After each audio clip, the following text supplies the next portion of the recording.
रामेश्वरम से 613 किलो का घंटा 10 राज्यों की यात्रा करके अयोध्या पहुंचा।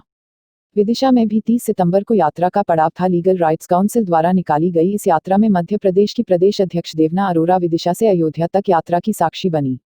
उन्होंने विदिशा और पूरे मध्य प्रदेश की ओर से पवित्र बेतवा नदी के जल और चरण तीर्थ की रज को अयोध्या में राम मंदिर ट्रस्ट के सदस्यों के हाथ में सौंपा, जो मंदिर निर्माण में उपयोग की जाएगी। अयोध्या से लौटने के बाद देवना अरोरा ने इस यात्रा के बारे में अपने विशेष संस्मरण सुनाए। उन्होंने बताया कि लीगल राइट के लिए आगे महत्वपूर्ण कदम उठाने की तैयारी की जा रही है, जिसमें महिलाओं और बच्चों को उनके अधिकारों से अवगत कराने का प्रयास किया जाएगा। यात्रा रामेश्वरम से वैसे शुरू हुई थी 17 सितंबर को, जो विदिशा 30 सितंबर को पहुंची थी। हमारे अध्यक्ष मदन कुमार जी और नेशनल जनरल सेक्रेटरी राजलक्ष्मी मंदा जी के सहयोग से 613 किलो का घंटा लेके हमको यहाँ से राम जन्मभूमि जाना था। ये तो लेके जा ही रहे थे, राम जी के गुरुदेव की कृपा, आशीर्वाद, बजरंगबली का आशीर्वाद। पर सबसे इम्पोर्टेंट ये था कि हमारे विदिशा संघ के पुरोहित संजय पुरोहित जी ने मुझे बेतवा का जल और चरण तीर्थ की रज ले जाने के लिए और वहाँ पे उसको चढ़ाने के लिए, अर्पित करने के लिए दी थी। तो वो मेरी बहुत बड़ी जिम्मेदारी थी। जो वहाँ के ट्रस्टीज़ ने मेरा बहुत स्वागत हुआ, पूरे ग्रुप का स्वागत हुआ, लीगल राइट्स काउंसिल इंडिया का स्वागत हुआ।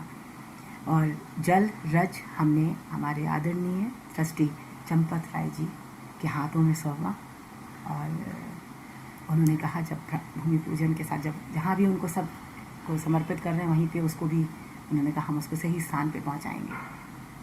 बीच में जो सफ़र रहा वहाँ पे कैसा रिस्पॉन्स आम जनता का रहा? बहुत ज़्यादा जनता के बीच में से, क्राउड से के बीच में से लॉरी निकालने में तकलीफ भी होती और कोरोना के नियम टूटते, इसलिए उसको अवॉइड करते हुए ज़्यादा बाईपास से ही ट्रैवलिंग की गई। और लखनऊ में बहुत अच्छे से हमारे प्रदेश अध्यक्ष बीजेपी के, उन्होंने बहुत बड़ा स्वागत किया। झांसी में भी बहुत अच्छा स्वागत हुआ।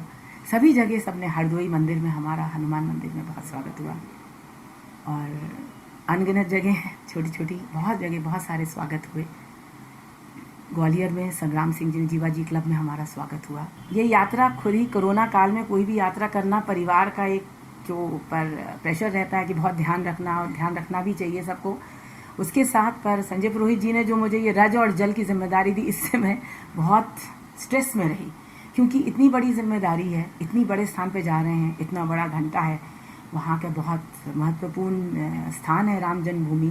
बहुत हमारे बड़े पदों पे बैठे ट्रस्टीज़ हैं, तो ये विचार बार बार आता था कि रज और जल सही स्थान पे पहुँच जाए, जिनको हमारे आदरणीय चंपत राय जी ने बहुत विश्वास के साथ और सम्मानीय तरीके से उसको ग्रहण किया।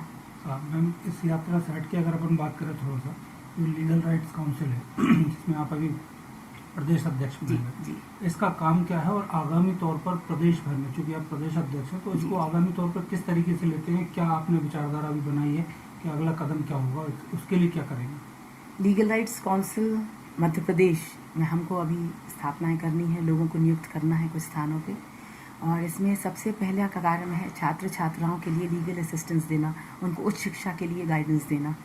दूसरा, अगर कोई किसान है या कोई ग्रामीण समस्याएं भी हैं जो लीगली जिनको समझ नहीं आ रहा है, उनको सही स्थान पे कहाँ उनको दिशा निर्देश देना। और इसमें पूरी जो हमारे जो असिस्टेंस रहेगी, ये सेंट्रल से डायरेक्ट रहेगी। राजलक्ष्मी मंदा जी ने पूरा एक जजेस का पैनल बनाया हुआ है, जिससे हमें वहाँ से सहयोग मिलेगा कि हमें किस दिशा में जाना है।